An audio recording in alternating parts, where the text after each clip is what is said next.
Hi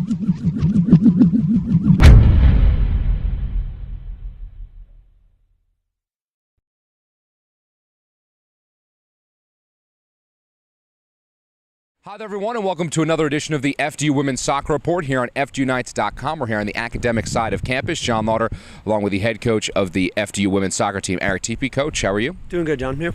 Doing okay. So let's go back, talk about the last two games you guys played against Sacred Heart on Friday, and then a very tough draw against Wagner on the road on Sunday. Your thoughts on both of those matches? Well, I think they were exactly what we thought they were going to be. Very intense, physical games. I think, in the Sacred Heart game, we really struggled at times to find a way to break them down, and then as the game wore on, I think again because we consistently run at teams, I think at times that allows us chances later on in the game, and I felt because of that we were able to finally get some better quality chances toward the end of the game and in the overtime.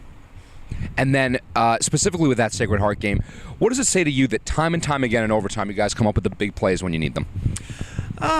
Again, I think you don't want to put yourself in those situations, but I think you have the confidence going forward, and I think the more that happens, the more confident that you're willing to do it. And our team is looking to take chances in overtime as opposed to just sit back and just say, okay, well, let's just play for the draw at this point. Let's try and go out. Now, one advantage we've had is that we've been in front of the pack in the conference. So when you're leading from in front, you're more willing to take those chances than opposed if you were really chasing and really need to get those points. Now with Wagner, you knew that was obviously going to be a tough matchup on the road. What did you see in that one against the Seahawks? Because obviously they're right behind you guys in the NEC standings. Exactly what a 1-2 game was going to be. Two teams really battling it out. I think with both of us coming off probably physical games on Friday, both teams were probably a little bit worn down, which added to the game not being as crisp as I think both teams can play. And then being windy really didn't help matters either. And then, we put ourselves in a good position on the road, up a goal. And unfortunately, we gave up a couple set pieces late, and they capitalized on one and sent the game into overtime. And I think, again, that's something that we've talked with the team about, is saying, look, you want to win games, and it's good that you win games in overtime and late, but at the same time, when you have the opportunity to put games away, you need to do that. And not that I felt the game was one-sided one way or the other, but we had 2 or 3 clear chances when we were up a goal. And I think if we go up 2 goals, I think we find a way to manage that way through. But again, it's a learning process, and hopefully we've taken another step as a team in understanding what we have to do to close these games out, and that meant a lot in our last game in the conference tournament.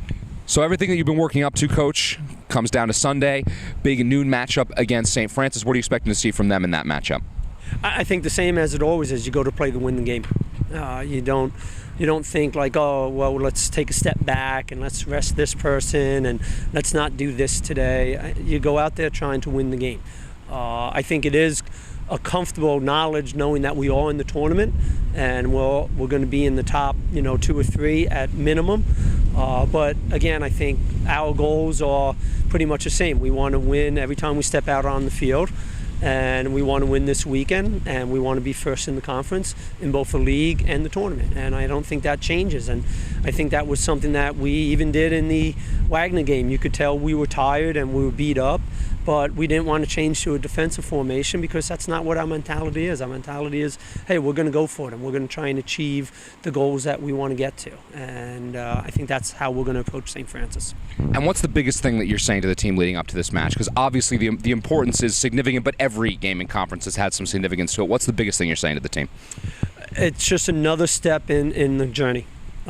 We have, this is going to be a different type of team than we've played the last couple of games, and that can be really good or it can be bad. We don't know until we actually get on the field and see, but St. Francis plays more of a possession type style, so I don't expect the game to be as physically demanding, but that doesn't mean that they're not going to get up and down the field and put us under pressure, and not that we're not going to get up and down and put them under pressure. But I think you're going to see a little bit more ball possession as opposed to a lot more balls down the sidelines and stuff. So it's going to be a different type of game, but again, this is a team that's won the league the last couple of years, whether it's been the championship or the league title.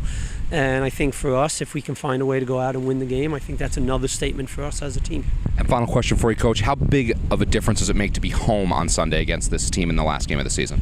I mean, there's lots of reasons why it's important. I mean, one is, the whatever it is, the 8-hour journey out to Western PA. We play on turf, they play on grass. So I think there are a lot of advantages to it. But I think we've shown that we're quite capable either home or on the road. So, for us, it's who we have to step in front, and that's who we'll play. All right, Coach, good luck, and thank you as always. All right, thank you. Make sure you come out to University Stadium on Sunday, a huge doubleheader with massive implications in the NEC. First off, FDU women's soccer plays St. Francis at 12. Men's soccer will be there at 3 o'clock as well, so come all afternoon long for plenty of FDU soccer at University Stadium. You can also watch all of it on NECFrontRow.com if you can't make it. And as always, FDUnights.com, it's the place to be for all the updated news, stats, and all the information on FDU women's soccer.